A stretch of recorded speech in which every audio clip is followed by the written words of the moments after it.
बिजली आज के समय में एक ऐसी चीज है जिसके बिना जीवन की कल्पना नहीं की जा सकती। बिना बिजली के हम ट्यूबलाइट, बल्ब, टीवी और फ्रिज जैसे घरेलू चीजें भी इस्तेमाल नहीं कर सकते हैं। तो बिना बिजली के औद्योगिक विकास करना तो लगभग नामुमकिन सा है। अब जैसे कि आप जानते हैं कि हमारा भारत दुनिया की सबसे बड़ी आबादी वाला देश है, तो हमारे देश में बिजली की जरूरत भी सबसे ज्यादा रहती है। ऐसे में अगर इस बिजली की कीमत ज्यादा हो जाएगी तो इसका सीधा असर भारत के आम लोगों पर पड़ेगा ही पड़ेगा, क्योंकि भारत का एक औसत आदमी अगर प्रति महीना 10,000 रुपए कमाता है और अगर उसके बिजली का बिल प्रति महीने 2,000 रुपए भी आ जाता है तो ये उस व्यक्ति की कमाई का 20% होता है, जो इस व्यक्ति के पूरे बजट को हिला देता है। ऐसे में अगर भारत में बिजली की कीमत की बात की जाए तो भारत का महाराष्ट्र राज्य भारत का एक ऐसा राज्य है जहां की बिजली भारत में सबसे महंगी बिजली है। असल में महाराष्ट्र में बिजली की कीमत कई मामलों में अमेरिका के कुछ शहरों से भी ज्यादा है। एक अनुमान के मुताबिक महाराष्ट्र में प्रति व्यक्ति अपनी आय का 25% से 30% पैसा तो मात्र अपने बिजली बिल को भरने में चुका देता है। और महाराष्ट्र में इस बिजली के दरों के बढ़ने के कारण भी नासमझी और बेवकूफ़ी वाले हैं। यानी अगर आसान शब्दों में कहें तो बेवजह ही सरकारें महाराष्ट्र के लोगों से बिजली देने के मामले में ज्यादा पैसा वसूल कर रही है। इस कारण तो महाराष्ट्र में कई बार बिजली के बिल को कम करने के लिए आंदोलन भी हो चुके हैं, लेकिन सरकारें महाराष्ट्र के लोगों को बिजली बिल में कमी करने के लिए कोई भी सुविधा देने को तैयार नहीं है। तो यहाँ पर सबसे बड़े सवाल ये है कि आखिर महाराष्ट्र में ऐसे क्या फिजूल कारण है कि महाराष्ट्र में भारत के सबसे ज्यादा महंगी बिजली मिलती है। तो आज के इस वीडियो में हम इसी के बारे में विस्तार से जानेंगे कि महाराष्ट्र में बिजली की कीमत भारत के बाकी राज्यों से ज्यादा क्यों है, सरकार के ऐसे क्या फिजूल कारण हैं कि बेवजह ही महाराष्ट्र के बिजली सबसे महंगी हो गई है, इसके क्या क्या अलग अलग कारण हैं और इसके अलावा और भी बहुत कुछ जानने को मिलेगा आपको इस वीडियो में। तो वीडियो के आखिर तक हमारे साथ बने रहिए। तो केंद्रीय बिजली प्राधिकरण यानी CEA के अनुसार महाराष्ट्र में ग्रामीण और शहरी घरेलू बिजली उपभोक्ता महीने में लगभग 400 यूनिट या उससे अधिक के बिजली का इस्तेमाल करते हैं। इस आंकड़े के अनुसार महाराष्ट्र में प्रति ग्रामीण और शहरी उपभोक्ता के हिसाब से देश में सबसे ज्यादा बिजली का इस्तेमाल किया जाता है। इतना ही नहीं, बिजली का इस्तेमाल किए जाने के साथ ही महाराष्ट्र के लोग भारत में बिजली की सबसे अधिक दरों का भुगतान भी करते हैं, क्योंकि महाराष्ट्र में बिजली के प्रति यूनिट की कीमत 9.76 रुपए है, जो भारत में सबसे ज्यादा है। महाराष्ट्र के पड़ोसी राज्य गोवा की बात करें तो गोवा में बिजली की कीमत प्रति यूनिट मात्र 2.43 रुपए ही है। यानी महाराष्ट्र में बिजली की बढ़ी हुई कीमतों का असर सीधे यहाँ के नागरिकों की जेब पर पड़ता है।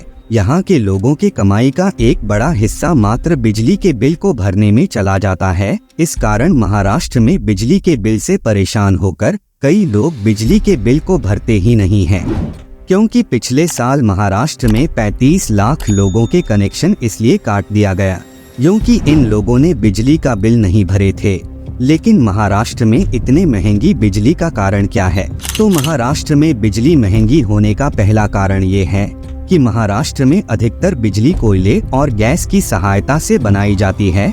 अब महाराष्ट्र में कोयले के खदान नहीं है और न ही गैस की पाइपलाइन है जो महाराष्ट्र में कम कीमत में बिजली का निर्माण कर सकें। फिर महाराष्ट्र में कोयला आधारित 7 पावर प्लांट नासिक, भुसावल, भीड़, चंद्रपुर, कोराडी, खापरखेड़ा और पारस में हैं। इन सभी प्लांटों की बिजली उत्पादन क्षमता 9,540 मेगावाट है, लेकिन इन सभी ताप विद्युत आधारित पावर प्लांट को पावर प्लांट प्रतिदिन करीब 1.45 लाख मीट्रिक टन कोयले की जरूरत होती है। लेकिन महाराष्ट्र सरकार को अपनी जरूरतों का 90% कोयला दूसरे राज्यों से खरीदना पड़ता है। इस कारण इस कोयले की लागत बढ़ जाती है और सामान्य तौर पर बिजली की लागत में भी बढ़ोतरी की जाती है। इसके अलावा महाराष्ट्र राज्य पावर जनरेशन कंपनी पर कोल इंडिया लिमिटेड कंपनी 2,608 करोड़ बकाया भी है। यानी महाराष्ट्र के बिजली कंपनियां कोयले के संकट से जूझने के साथ साथ पैसे के संकट से भी जूझ रही है। इस कारण यह बिजली कंपनियां बिजली की कीमतों में बढ़ोतरी कर देती है। सामने भारत के झारखंड जैसे राज्यों में कोयले के प्रचुर मात्रा होने के कारण झारखंड में बिजली की दरें महाराष्ट्र की तुलना में काफी कम है। ऊपर से महाराष्ट्र में हाइड्रो पावर और सोलर एनर्जी ऊर्जा परियोजनाएं देरी से शुरू हुई है और अभी उनकी संख्या भी काफी कम है। यानी महाराष्ट्र सरकार की अपनी कमियों के कारण यहाँ के लोगों को ज्यादा बिजली बिल का भुगतान करना पड़ रहा है। इसके बाद दूसरा कारण यह है कि महाराष्ट्र का बिजली इंफ्रास्ट्रक्चर काफी पुराना हो चुका है। महाराष्ट्र सरकार के अलग अलग शहरों के पावर लाइन स्टेशन और बिजली निर्माण करने वाला स्टेशन भी अब काफी पुराने हो चुके हैं, तो पुराना स्टेशन को हैंडल करने के लिए भी सरकार को काफी खर्च करना पड़ रहा है। इतना ही नहीं, इन बिजली स्टेशनों को वापस रिन्यू करने पर भी सरकार का काफी खर्च हो रहा है और इस पुराने पड़ चुके इंफ्रास्ट्रक्चर के जरिए बिजली की खपत भी अधिक होती है, क्योंकि नए स्टैंडर्ड के इंफ्रास्ट्रक्चर से अगर 5 यूनिट की खपत होती है तो पुराने पड़ चुके इंफ्रास्ट्रक्चर के जरिए 7 से 8 यूनिट की खपत होती है, जिसका सारा भार सरकार के द्वारा जनता के ऊपर डाल दिया जाता है। इसके बाद इसका तीसरा कारण है हाई ट्रांसमिशन और डिस्ट्रीब्यूशन कॉस्ट है। आसान शब्दों में कहें तो बिजली के उत्पादन वाले स्थान से उच्च वोल्टेज के बिजली को विद्युत कंपनियों तक के वितरण को ट्रांसमिशन कॉस्ट कहा जाता है। फिर इन कंपनियों के पावर स्टेशन से हर घर और हर उद्योग तक बिजली की सुविधा पहुंचाने को डिस्ट्रीब्यूशन कॉस्ट कहा जाता है। तो भारत में सभी राज्यों में हाई ट्रांसमिशन और डिस्ट्रीब्यूशन कॉस्ट है। इस कारण भारत सरकार ने 50,000 करोड़ की सहायता से ट्रांसमिशन और डिस्ट्रीब्यूशन कॉस्ट को कम करने की नीति भी बनाई है। फिर भी महाराष्ट्र जैसे राज्य में हाई ट्रांसमिशन और डिस्ट्रीब्यूशन कॉस्ट के कारण लोगों को इसकी कीमत प्रति यूनिट की बढ़ी हुई कीमतों के तौर पर चुकानी पड़ती है। इसके अलावा महाराष्ट्र सरकार अपने किसान और लोगों को बिजली की फ्री सब्सिडी भी देती है और कई बार तो ये सरकारें इलेक्शन के टाइम पर वहाँ के किसानों के बिजली बिल को माफ भी कर देती है, क्योंकि हर साल महाराष्ट्र सरकार किसानों का 8,500 करोड़ का बिल माफ कर देती है और महाराष्ट्र में 45 लाख किसान हैं जो इस फ्री सब्सिडी का फायदा उठाते हैं।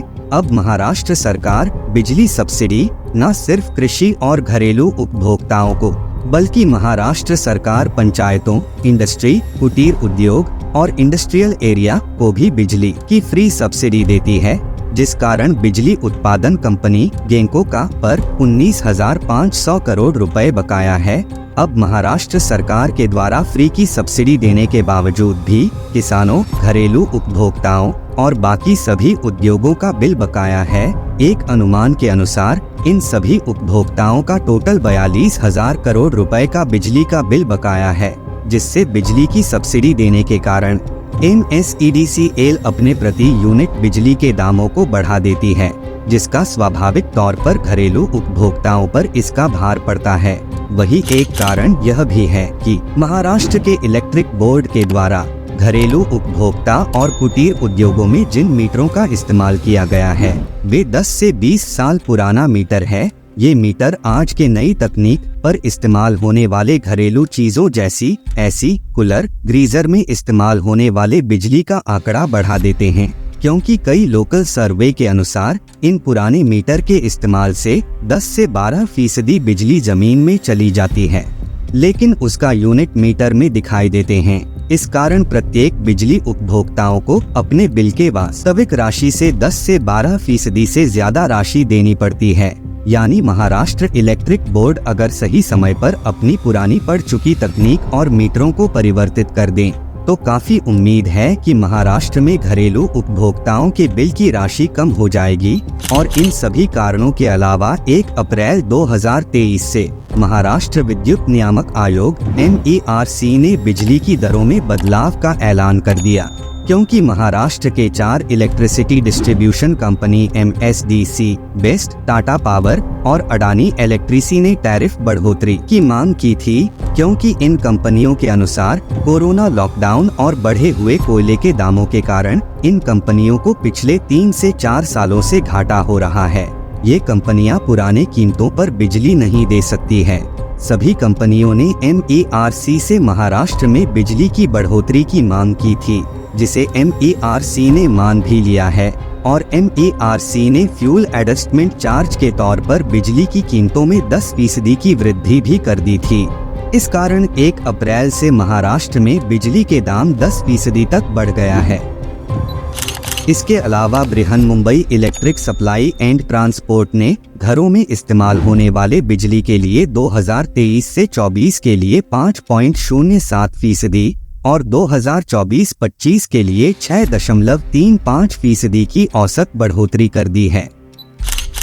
वहीं अडानी इलेक्ट्रिसिटी रेजिडेंशियल कंज्यूमर के लिए वित्त वर्ष 2023-24 में 5% और वित्त वर्ष 2024-25 में 2% की दरें बढ़ाई है, जबकि टाटा पावर ने कंज्यूमर के लिए साल 2023 से 24 में 10% और साल 2024-25 में 21% की बढ़ोतरी देखी जा सकती है। अब महाराष्ट्र में टाटा पावर 0 यूनिट तक के बिल के लिए सबसे सस्ते दर पर इलेक्ट्रिसिटी मुहैया कराती है और ये बिजली की बढ़ी हुई दर है। टाटा पावर के 7,50,000 कॉन्स्यूलर, अडानी पावर के 30 लाख कंज्यूमर्स और बेस्ट के 10,47,000 कंज्यूमर।